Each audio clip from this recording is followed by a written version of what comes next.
Courtney Cox here with Marcus Omard, and it's time to talk soccer. The U.S. of A. making us all proud, 6-0, a win over Honduras. Up next against the USA is Panama, their third. What do you see in this matchup? Well, Panama is, they actually they were nobodies 12 years ago, and they've cut 50 places off their FIFA rankings. They've got 6 MLS players, and they're a good team now. They were on the cusp of the 2014 World Cup. They lost in the most heartbreaking fashion imaginable against the United States, so this is actually a bit of a revenge game. Everybody in Panama is really revved up for this, and they need more points, but they have a chance to go to their first World Cup ever.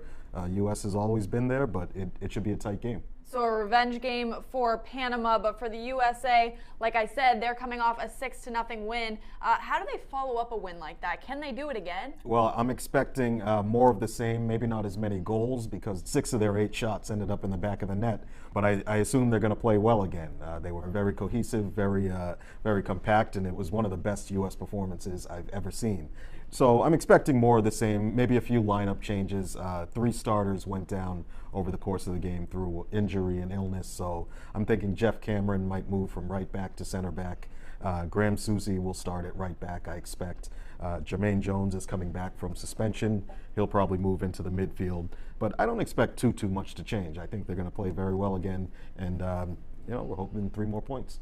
Well, another guy that we have to talk about, probably the biggest guy we've got to talk about, Christian Pulisic. Yeah. He had an unbelievable game.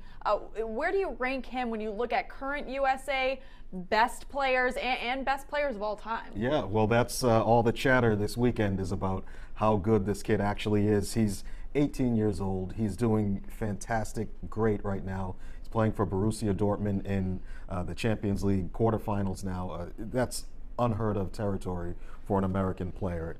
But he's just 18. You know, everybody has to take a breath. He's had 15 months in his professional career. He's reached a very high level, but I want to see how he does this summer at the Gold Cup with the national team. I want to see how he does for the rest of the World Cup qualifying games. And then next season with his club, Dortmund, maybe they'll have a new coach. Maybe he'll have injuries. Maybe they'll sign new players to compete with him. So we want to see, how he reacts to all that. But Landon Donovan said just after the game that Pulisic is miles ahead of where he was at age 18, and Landon Donovan was a hell of a player at age 18. All right, so I don't mean to put you on the spot, but USA, Panama, who wins? USA. All right. 2-1. Oh, 2-1, close one. Yeah. You heard it here first. You want to make sure to follow along with Marcus on Twitter at